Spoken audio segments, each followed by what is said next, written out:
We can put the light over here. We can put here. We can put here. We can put here. We can put just in front or in the back. Change completely.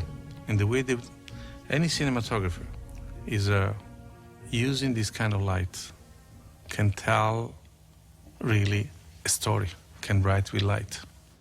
You walk on a set, it's absolutely black, and you strike your first light for what you're going to do, and that becomes your first brushstroke.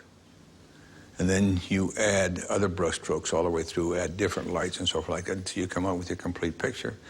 And then you look at it and say, okay, let's do it. I walk into a dark stage, usually I turn on one light. And I've usually, this light hopefully has been there before, I put it there earlier because I hopefully know where the light's coming from in the scene.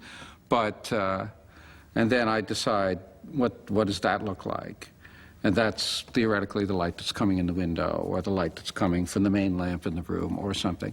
And I'll start with that. And the other lights also should be in place, then I'll turn them on. I don't turn on all the lights at once. Usually I turn them on one at a time, and then I start turning them off again. Usually when I show up on a set and get ready to shoot, I've already lit the set in my head. I mean, my favorite thing in using light, for instance, I like relativity. I like light to dark, you know, big to small. My favorite kind of thing is you have somebody standing by a window talking to somebody who's standing in the corner. And someone standing in the corner is in the dark. You know, so you're cutting from this guy at the window talking to this girl who's standing in the corner in the dark. I mean, there are three things that lighting has to do. It has to provide for sufficient illumination to record the image on film. It has to make up for the difference in contrast between our eye and the film. And it has to enhance the illusion of third dimension in a two-dimensional medium. Okay, well, that's what it has to do. What it can do... It can affect you emotionally. It can help tell the story. You have to know what story you're telling before you even start to think about how you light it. And you have to think about whether you want the audience to see everything clearly or whether you want to hold it back a bit from the audience, whether you want to throw the actors into a little bit of shadow. Not adding, but taking away is better, always. You know. But, I don't know, it's like somebody's not working, they throw another sandbag in the boat because it's listing, you know, and they keep throwing sand, and apparently the whole boat sinks. You don't put in more, you take away. Usually when something doesn't work, it's because you're doing too much or you've made the wrong choice. I remember when I first started out as a cinematographer, the very first thing I was into is there enough light? So I light, and he said, but Denis, it's flat. And suddenly it opened my mind. Ah, light can be flat or not flat, and clearly flat is not good.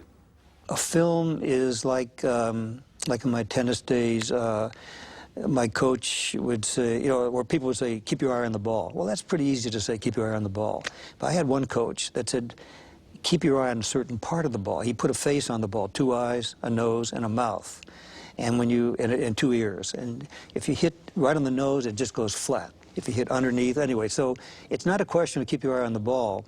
It's a question of the part of the ball. It's the same thing with the screen. When you look at the screen, you have your imagery.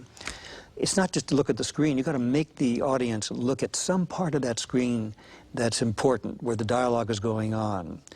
And so it's precision, in a sense, it's precision lighting. Rule of thumb, if I'm lighting for several actresses in a large space, is to go with two 12x12 layers of full or half grid, and then maybe a 4x4 layer of 216 in front of a large light.